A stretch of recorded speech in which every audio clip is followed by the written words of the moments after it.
Join us on another adventure with Wild and Free Interior Alaska.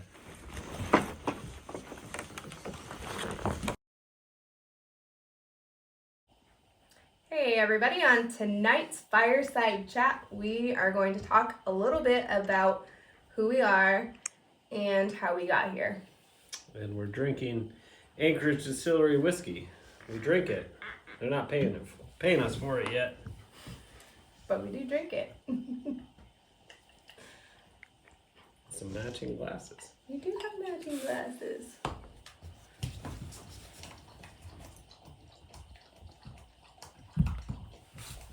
So I am Cassie, and I am not originally from Alaska. Just want to come out and say that immediately. We are officially transplants. I am from upstate New York, and I grew up on a very decently large-ish dairy farm. So I was a farm girl through and through, no stranger to hard work.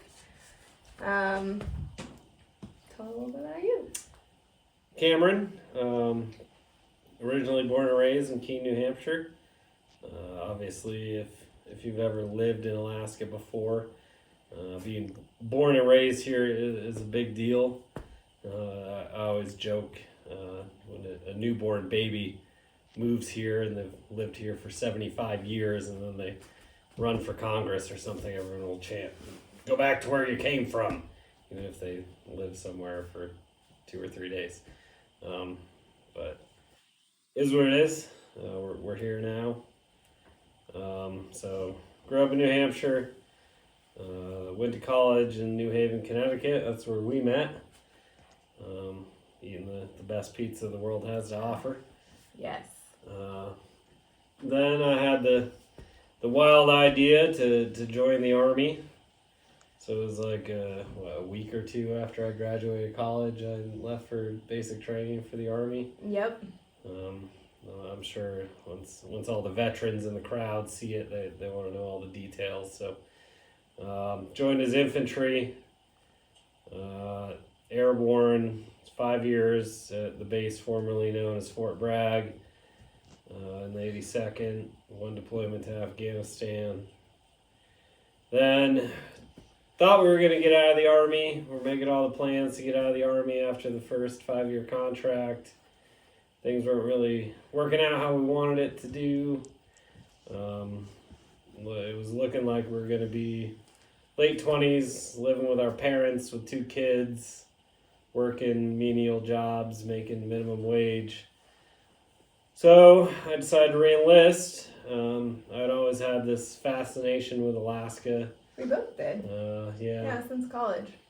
For a while, our plan before the Army was to graduate college and move to Alaska. Yep. So I was like, well, if I'm going to stay in the Army, at least let me, move to Alaska like I always wanted to.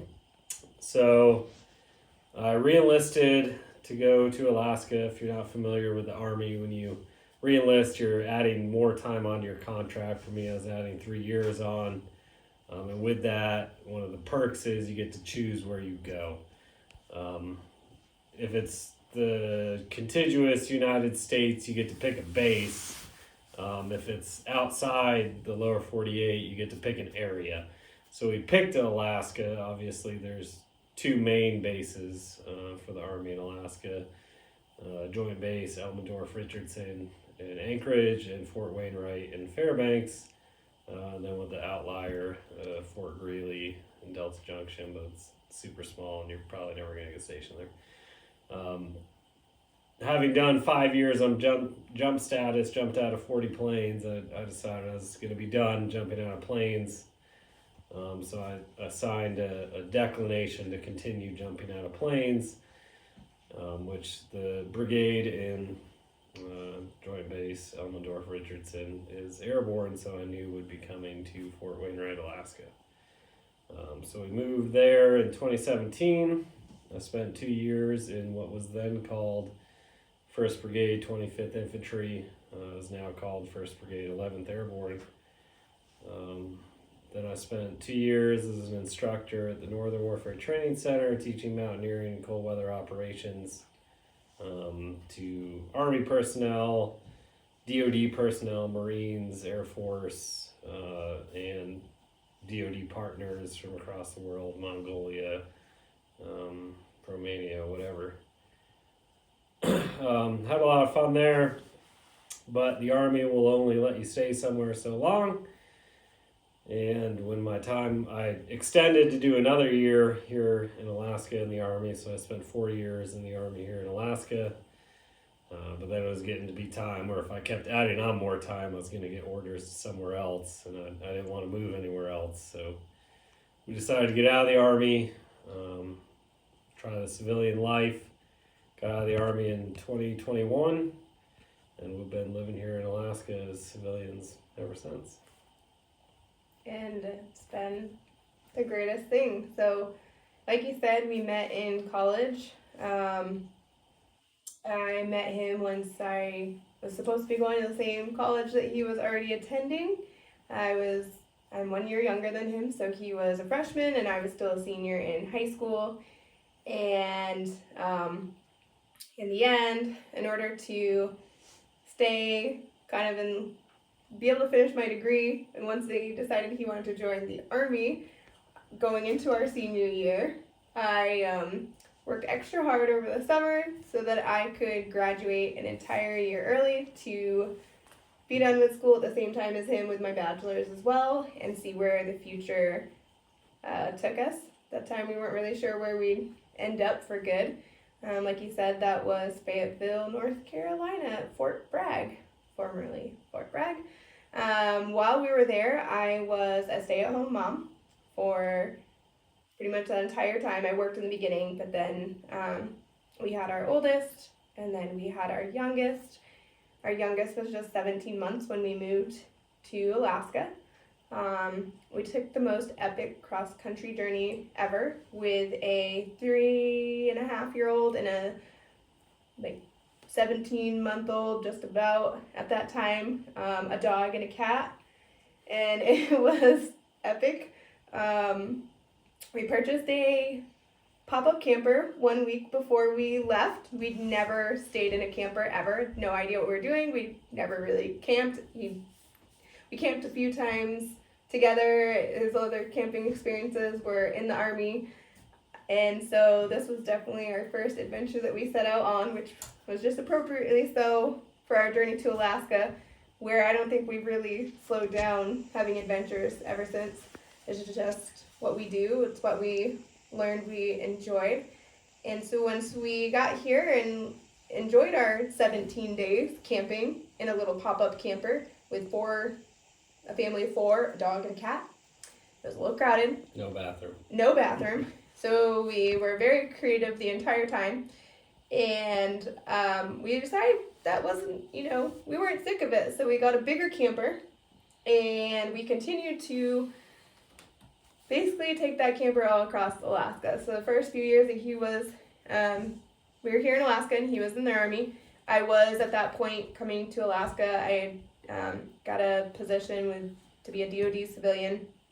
So I was then working again, and I've been working ever since. But we lived for the weekends to go on adventures and explore various parts of Alaska. As you'll hear from our kids, they'll talk about some of those adventures. We've been to Homer, Valdez, Seward, Anchorage, Wasilla, Palmer, way up north to Galbraith Lake. We still have yet to be McCarthy. McCarthy, Kennecott, Glen Ellen. There's very few places on the road Delta system Junction left to go. Yeah, we still have to make it all the way up north. Chicken. And out to Chicken and Eagle. But we've gone the majority of the places that you can go on the road system so far. So it's been pretty awesome. And so we bought that camper, and then we learned that there's these really cool public use cabins that you could rent out. And then when we first started going, they weren't so hard to rent out. And we would rent them out, and we'd go out there and a week or two in advance, you could reserve it. It'd be fine. Yeah, and as time's gone on, the word's gotten out, they're more and more popular. It seems there was one cabin I looked, you couldn't book a weekend for like 4 months. So we really had to plan those far in advance as time went on because we really enjoyed doing that, especially in the winter. And once we were doing that and just fell in love with the adventurous lifestyle and just kind of always being on the go and making these memories and slowing down time from the normal grind. Like I said, we both work full time. As you mentioned, we do that civilian life now. And while it's working out well, we just love having a break. And we knew that once he was still in the Army. So we definitely did not want to carry on in that journey. Transitioning to the civilian world was a little hard. Luckily, I already was pretty stable. Even though at that time, when you were getting out, I just started a new position so I originally was a DoD civilian. Then I took a position in the same career field with Bureau of Land Management. Literally like the same exact time that you were getting out on your terminal leave and his parents were moving here. They just retired and they were coming to live with us so they could get settled here because he's an only child, something he didn't mention, and I have 2 older brothers. So we had like so much transition going on. It was a little scary, but it was definitely the best decision ever because I couldn't imagine living anywhere else. No. And now Alaska's home, and while we will forever be considered transplants, I don't think that unless some unforeseeable thing happens, we'll be anywhere else. With you working fully remote, I could see maybe moving to Seward or Homer or Valdez or somewhere, or here permanently. But yeah, so I now recently we had some change again. I now work for the Department of Labor, same career field, but a different federal agency, and now I am fully remote. So that's afforded me the opportunity to be just a little bit more present with the kids. I can be there in the morning when they're getting ready to go off to school, and I'm able to be done by the time they get done with school, so I can start my day earlier. So it's just worked out really nice. But yeah, that's how we ended up in Alaska, and that's where we are now, and I can't imagine being anywhere else. yeah, absolutely. We always wanted to be in Fairbanks, even and going back to being in college and moving. Yep. Or there was a brief window when we were planning on getting in the Army the first time. When we talked about moving to Alaska, we talked about Fairbanks. Anchorage is a big city with big city problems, and well, it's nice to visit, to go to Texas Roadhouse and Target and Qdoba and whatever. Fairbanks is definitely home for us, even though it doesn't come with any of those amenities. It's just what we love.